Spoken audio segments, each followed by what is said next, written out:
Urgent! Day Bears fan! Look at what just happened. Nobody saw this coming, huh? But first, make sure to subscribe to the channel, because we bring you daily videos with the latest your team news, and don't forget to turn on notifications so you don't miss anything. New Bears guard Jonah Jackson thrilled to reunite with Coach Ben Johnson after spending 4 seasons together with the Lions. New Bears right guard Jonah Jackson is eager to resume working with first-year coach Ben Johnson. Selected by Detroit in the 3rd round of the 2020 draft out of Ohio State, Jackson started all 57 games he played with the Lions from 2020-23, earning Pro Bowl honors in 2021. Johnson served as Detroit's tight ends coach 2020-21, passing game coordinator 2021 and offensive coordinator 2022-24. He knows how to make things happen, Jackson said. Has a great play caller, very in-depth on his play designs. Guys like playing for him because he knows how to make the most of each play for all of his players. He looks at the bigger picture and not just plays that he's calling. During their time together in Detroit, Jackson frequently spoke to Johnson, and not only about football. We talked about life, fatherhood, being a father to daughters, Jackson said. He has a lot of good qualities. Off the field, he's personable on the field, he's just looking for that dagger. Jackson was an immediate starter as a rookie in 2020, an impressive feat given that NFL teams were unable to conduct off-season workouts or play preseason games due to COVID. You have to be able to know what you're doing, your assignment and everything, and then just trust in your technique, Jackson said. Luckily, I had good veterans next to me in Frank Ragnow and Taylor Decker to instill that confidence in me to ensure that I was doing the right thing, and I trusted my abilities to be able to execute my job on the field, and it kind of made that transition easy. Jackson signed with the Rams last year and was projected to be their starting center, but he was limited to 4 games due to a shoulder injury he sustained in training camp and aggravated in Week 2. It's part of the game, Jackson said. This is a dangerous sport. Any given play, anything can happen to anybody. It was definitely frustrating, but you learn from things like that, and you appreciate the game for what it is and for what it allows you to do.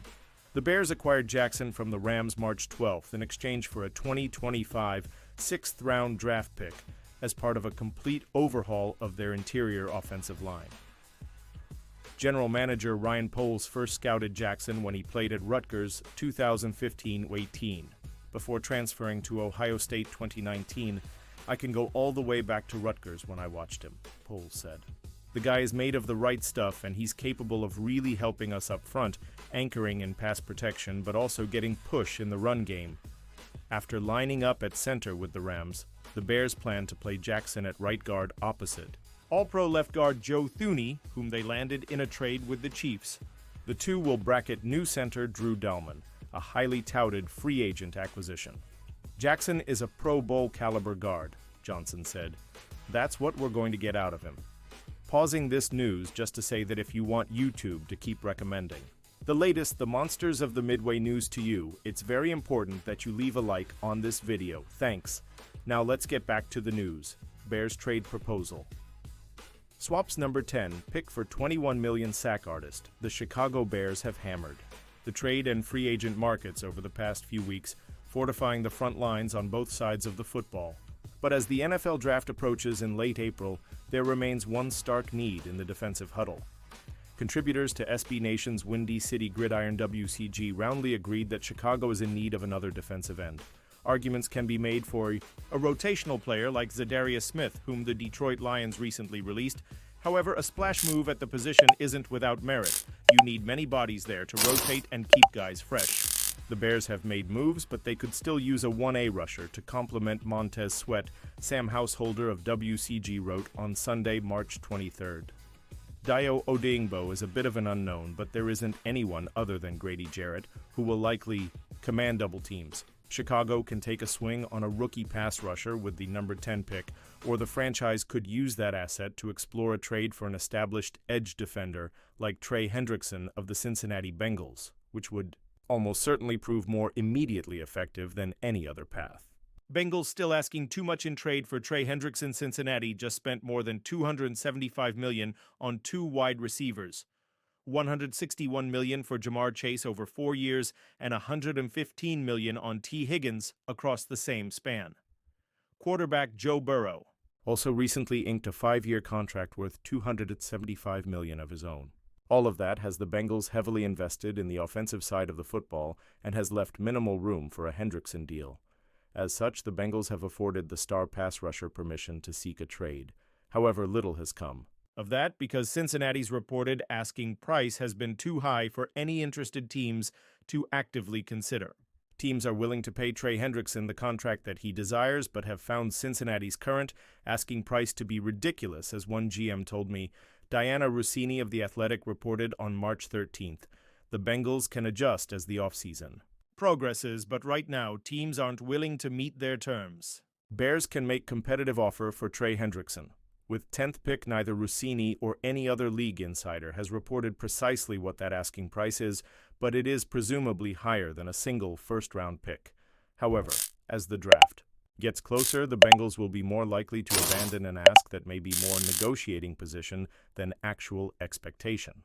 Hendrickson has earned Pro Bowl honors in each of the past 4 seasons, earned a first-team All-Pro selection in 2024, and finished second in NFL Defensive Player of the Year voting last season, as he led the league with 17 sacks. That said, he will play next season at 31 years old on a $21 million deal, after which he will become an unrestricted free agent. SpotRack projects Hendrickson's market value at $63 million over a new 2-year deal. If the Bengals can't, or don't intend to, pay Hendrickson that kind of money, then dealing him now could make more sense than keeping an unhappy player an extra year. ESPN's Jeremy Fowler reported last week that Hendrickson may sit out games as part of a contract holdout, and the closer he gets to free agency, the less value the Bengals will be able to extract in return. Cincinnati's defense was a serious problem last season, as was its offensive line. The franchise has not done much to address either issue, and the best way to do so, after all the money it's paid its skill position players, is to acquire youthful talent on rookie deals. That means acquiring draft assets.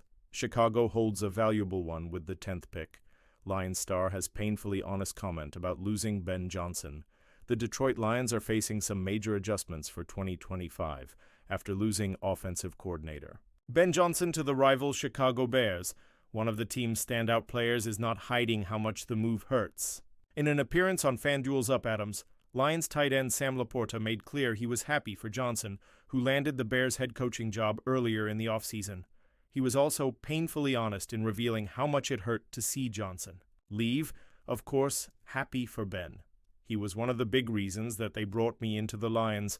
Nothing but respect for him. But again, on Sunday afternoons this fall, they'll be friends turned to enemies, I guess. It hurts, of course. You spend a lot of time with these people, invest a lot of energy and effort and hard work together. It's mutual. You're excited that he's going to go run his own team and have a lot on his plate. Very exciting times for him, and it's exciting times for us too, as we turn towards our new staff and have a bright future together as well. The Lions drafted Laporta in 2023, 1 year after Johnson had taken over as the team's offensive coordinator. It makes sense that Johnson had a significant say in that pick and that the two were close. Lions players clearly had a lot of affection for Johnson, judging from their interactions since the former offensive coordinator's departure. The fact that they will face off twice a year in the NFC North only makes the situation stranger. The Lions replaced Johnson from outside of the organization, so Laporta and his teammates will need to familiarize themselves with a new coach. No matter what, the tight end should be a big part of Detroit's offense, having racked up 1,615 receiving yards and 17 touchdowns over his first 2 NFL seasons. And now, Da Bears fan, I want to hear from you. What's your opinion on this? Drop your thoughts in the comments. I don't know if you know this, but your opinion matters a lot for Da Bears. I'll be back any moment with more. The Monsters of the Midway News.